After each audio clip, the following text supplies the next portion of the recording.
Microphone checker, microphone checker. Yes, yes, yes. What's good, what's good? Bright lights in my eyes. Hurts. What's going on, everybody? Sorry, refuse to shoot, man. I'm just checking some stuff out right now. And, I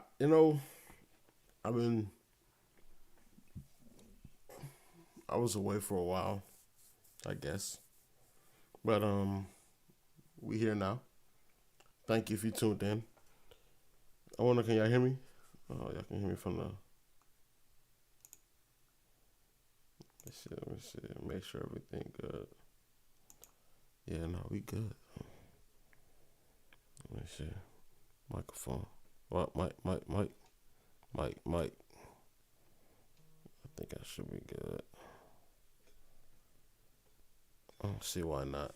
Anyway. I was sitting here watching something, and I had to really check and see if this migration situation is really all that bad. I don't really know. I've been watching a couple of things about it. So anyway, this guy Cash Jordan, he's a YouTuber. He's doing a video about it. So I was like, you know what? Bringing y'all attention. We'll watch it together. You know what I'm saying? That operate the buses carrying asylum seekers, and violations could mean charges. Interesting plan, but will it work? Or is it too little, too late? 6 additional buses arrived at the Port Authority bus terminal overnight, hours after Mayor Adams issued a new executive order requiring 32-hour notice. This comes after 14 buses arrived from Texas in just one night. So that we can be prepared, so that when the migrants do arrive to New York City, we can get them to where they need to get to safely. Fines and even criminal charges could be the consequences, according to the city. You are allowed to drop off migrants in the city, but you're going to do it at the location that we specify so we don't overtax our resources, our manpower.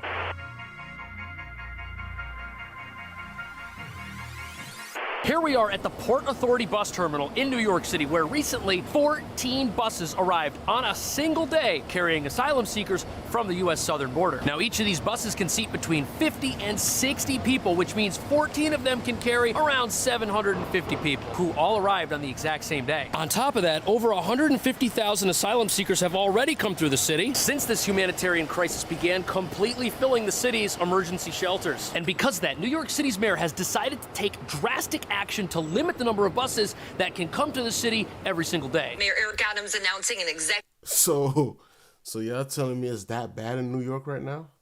That y'all are actually denying migrant people? Have I been that gone out of society that I haven't even realized that this has been going on?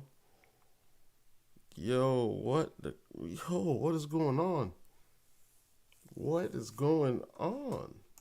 executive order. First, it will require that charter buses transporting migrants give New York City at least 32 hours advance notice. Two, it will require that these charter buses arrive only between 8:30 a.m. and 12 p.m. So now the way it works is buses from the southern border can only pull into this designated drop-off spot during a 4-hour window 5 days a week. And bus companies who disobey this executive order in New York could face fines, the buses could be impounded, and people could potentially even be arrested. And although this might limit the number of buses that come to... Okay, so they're not denying them. They're just trying to get it more orderly. Huh. Okay. Okay. The city every single day, New York City is still the #1 destination for folks seeking asylum, and that has to do with the city's unique right to shelter rules that guarantee temporary room and board to anyone who asks. Now, bus companies faced with these restrictions in Chicago are just bringing their passengers to... So you mean I'm over here stressed with these bills, man?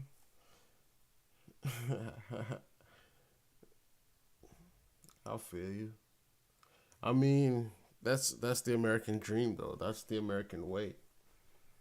You know, bring the weak so we can make them strong. Give them an opportunity to become strong.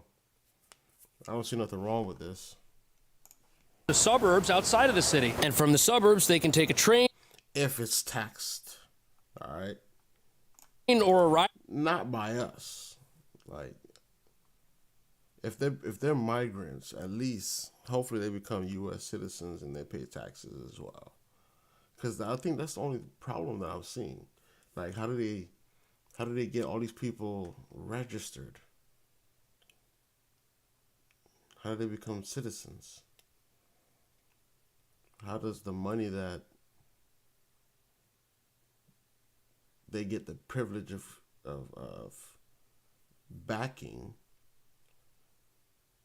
how do they reciprocate? Or should I even be thinking about that anymore? Should I even think about that? Who knows? Share to get into the city itself. And while New York City may only have this one particular bus terminal, it's also got 2 airports and 2 train stations. So there are other ways for people to get here using mass transit. And this has the city's leaders very worried, because if someone wants to come to New York City, they still can. And with the asylum crisis estimated to cost the city $12 billion over the next 3 years. Hold on. $12 billion?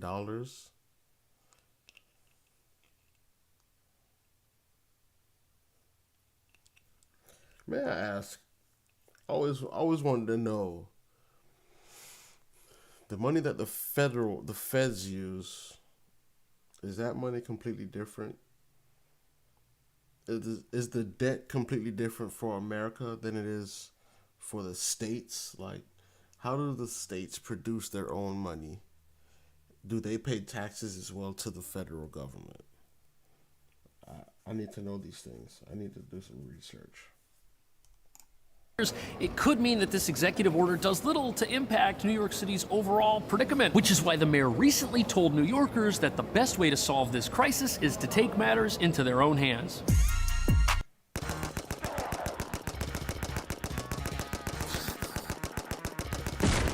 I hate seeing that game.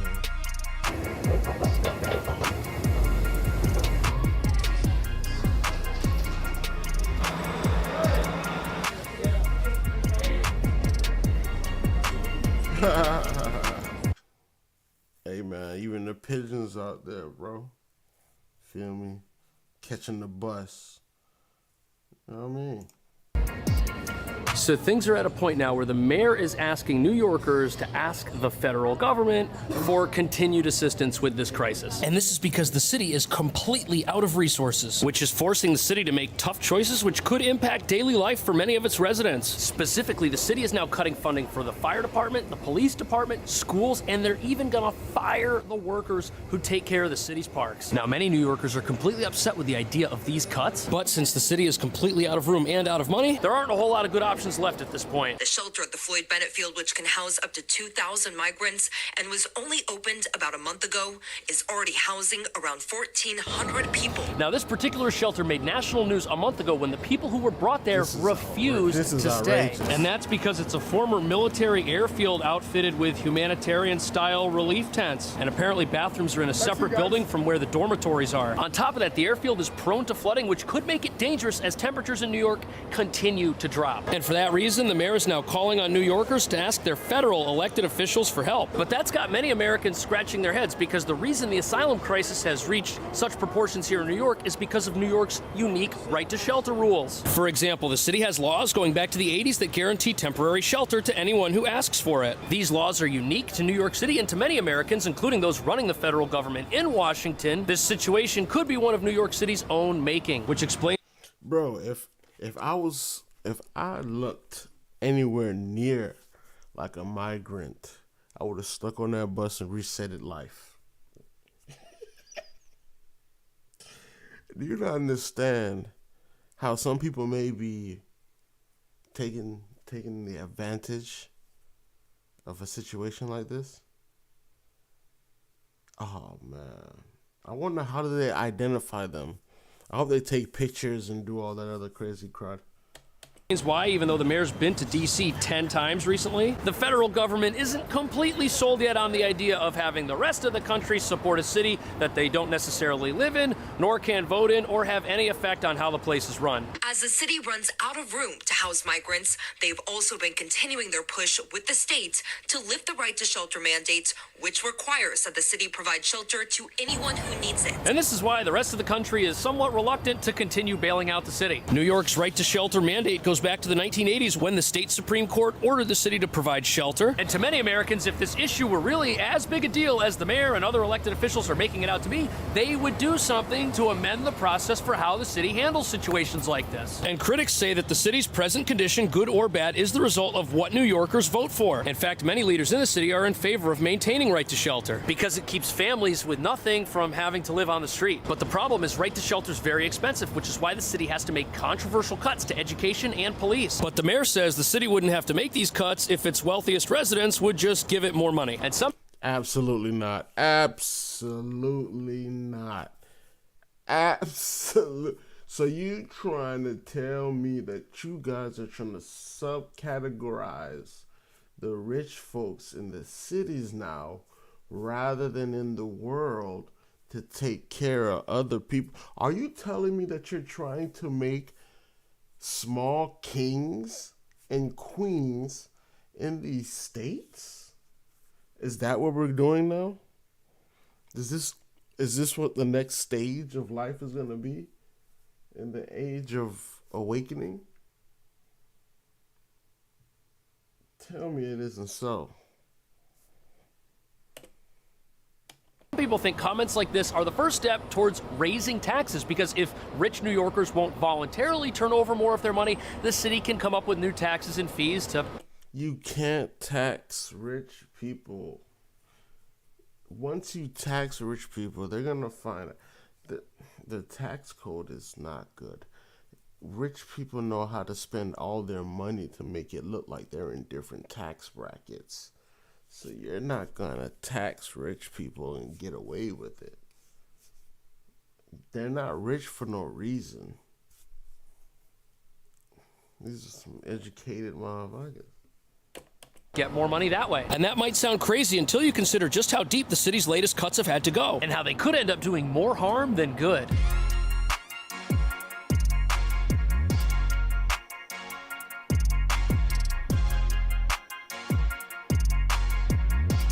It was a stark reminder that the budget cuts Mayor Adams has ordered to help pay for the migrant crisis are very, very, very unpopular. So none of the cuts that the mayor wants to make are popular at all, especially those to police who are dealing with increased robberies and assaults. I mean, how can you think about it, bro? You want to decrease the police, the schools, and so forth, but you're bringing in more people, anonymous people.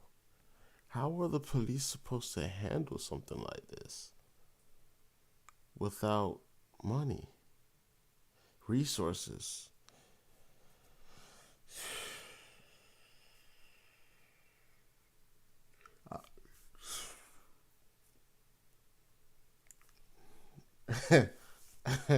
First Chicago, now New York. Who's next? Florida, maybe? Florida. I think Florida might be next, bro.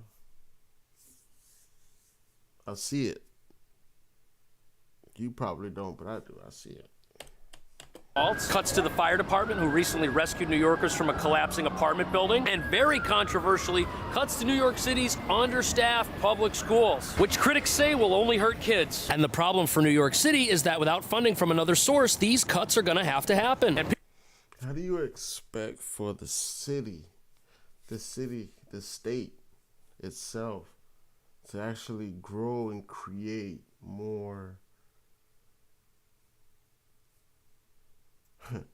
more fruits of labor and intelligence if you're cutting the school budget? Where are they going to go to learn how to express their imagination into logic and create a better world for everybody around them if they can't even go to school and get an education? You're creating pirates. People are concerned the city could literally turn into a complete dump as the sanitation department stops emptying roadside trash bins like these right here, which means even more trash than normal will start piling up. Bro, this can't be real. This can't be New York right now. When did he make this video? 11 hours ago, bro? No, this cannot be true, bro. Along New York City streets. But the thing that's got a lot of New Yorkers upset is that the city claims it doesn't have the money, therefore it has to make these cuts. But some people say that might not be true. The city is actually owed $2.1 billion in uncollected fees and violations, which if collected could be very helpful for funding things like schools and police and libraries and the fire department and the 1,400. How they gonna go get this money if they're cutting back on the budgets for polices? Parks Department employees who are about to lose their jobs. I'd love to go on that boat. It's an amazing looking boat. I'd love to go on that boat. More than 1,000 New Yorkers who help to keep our city parks clean are expected to lose their jobs. This is one of many impacts. I'm telling you right now, they're losing their jobs, and the migrants gonna pick them up once the funding stops. They be right out there cleaning up everything. All right, watch.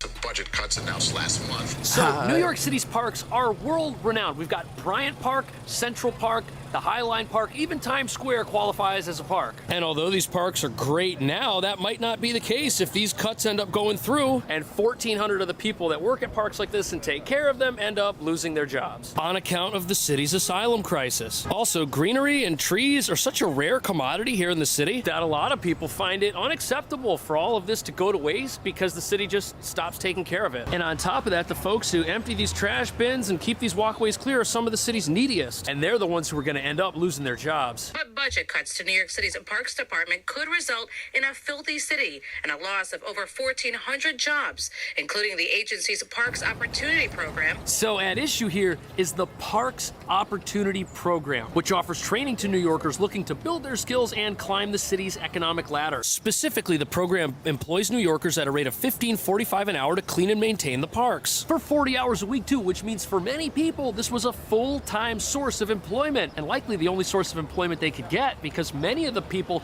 in this program don't have a high school diploma yet. Plus, this program offers education that can help those get a high school equivalency degree, and since studies show that not having a high school diploma can set people back for their entire lives, this program was doing a lot of good for the people who needed it the most. It ain't gonna matter no more anyways because they're cutting off the school budget. So what does it matter to have a degree or a diploma or any of the such?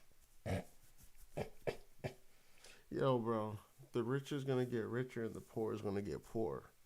Sorry, middle class. We tried. We tried 3 stages. It didn't work.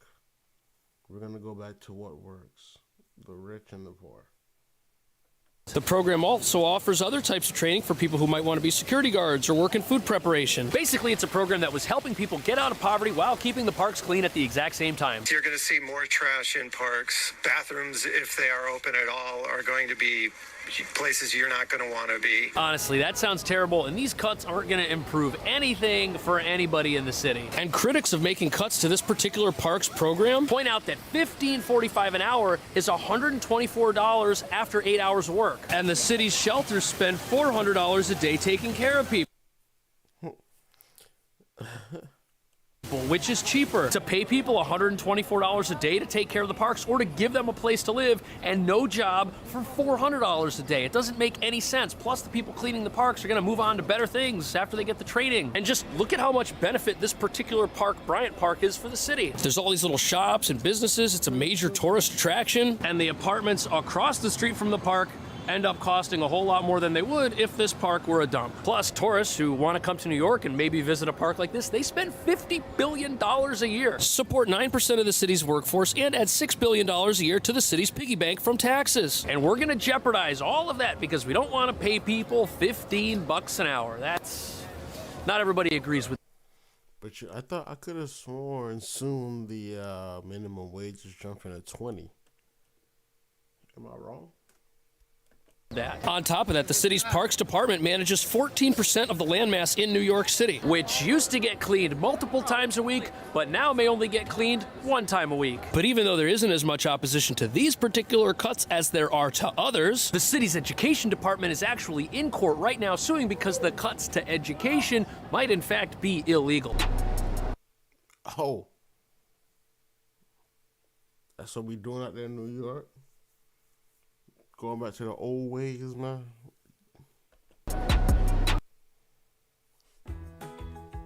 man, I love these commercials. They're so enjoyable.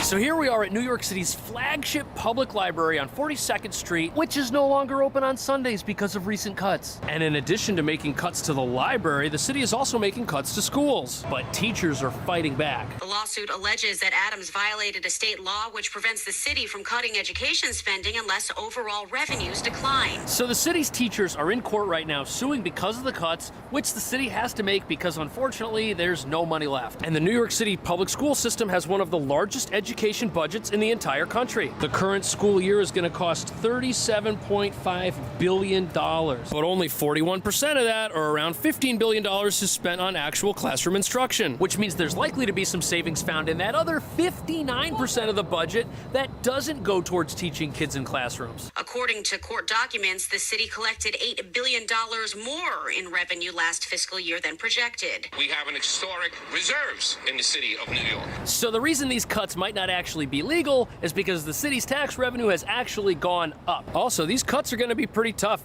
because if you look at this chart, 41% of the city's money goes to non-negotiable mandated payments like employee benefits and pensions, which could mean that the only areas that can be cut are those that affect kids directly. School lunches, classroom learning materials, and the sad reality is that the school's massive budget probably can't be cut as much as anyone thinks, which is why emergency services like the police and the fire department continue to experience cuts even though their budgets are very small in comparison.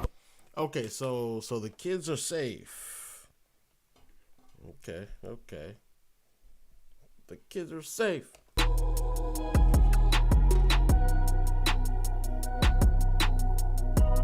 Here we are at a police station. I'm not gonna lie, New York, yo, I feel sorry for y'all right now, what I'm hearing, bro.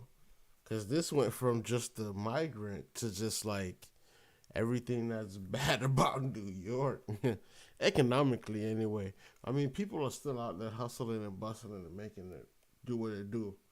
So I don't think it's that crazy like how he's saying, though. And even though the police and the fire department and other emergency services have smaller budgets than the education department, they're continuing to be cut. And this past year, the city spent $5.8 billion on police and only $2.7 billion on the fire department, which is about what the city spends on the pensions for those in the education department. And not only is the city cutting things like overtime pay and staffing, new local rules are complicating matters by changing the way police do their jobs. The other bill before City Council is called How Many Stops?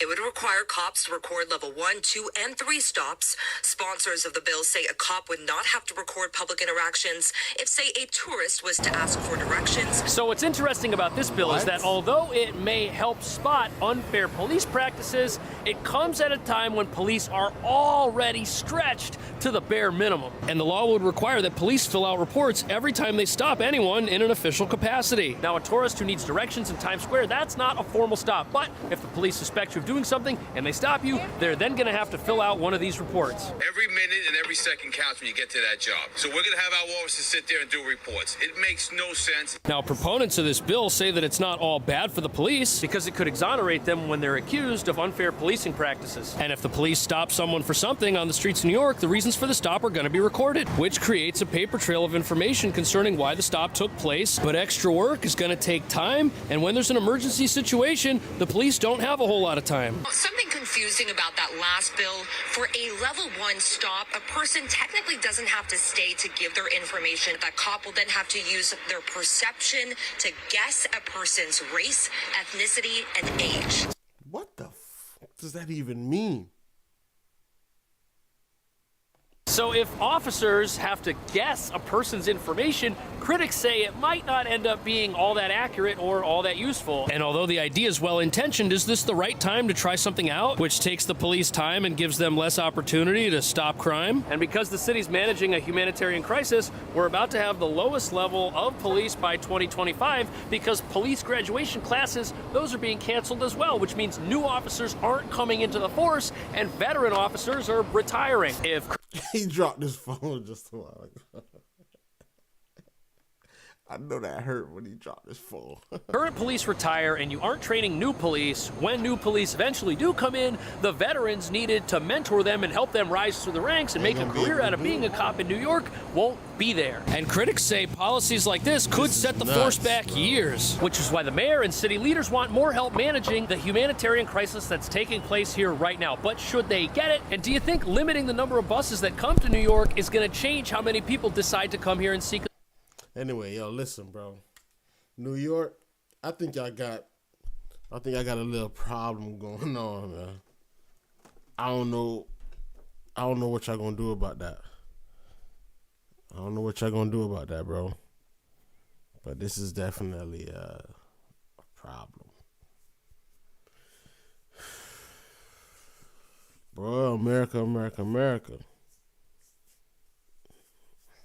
What's the next thing? What's the next thing, bro? I'm telling you, first Chicago, New York. Cali's going to be next, then Florida, then Texas. That's how I predict it. But look, man, keep the faith alive, bro. Don't go out here do anything stupid, bro, to jeopardize anything, bro, to jeopardize your freedom. You know what I mean? Please, please, please, please.